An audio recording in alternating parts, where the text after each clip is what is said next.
নমস্কার, আমাদের কৃষ্ণা টক্স বাংলা চ্যানেলে আপনাদের স্বাগত। আজকের ভাবনা, এটি একটি আনন্দময় অভিজ্ঞতা।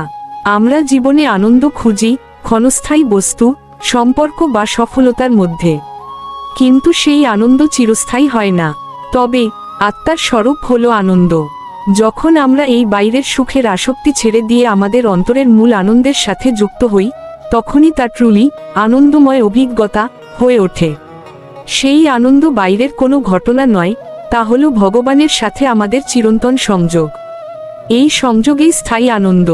ভগবান শ্রীকৃষ্ণ গীতায় বলছেন, যে পুরুষ বাইরে বিষয় সুখে আসক্ত হয় না, সে আত্মাতে যে সুখ আছে তাহাই ভোগ করে, সেই পুরুষ ব্রহ্মযোগে যুক্ত হইয়া অনিত্য সুখ লাভ করে।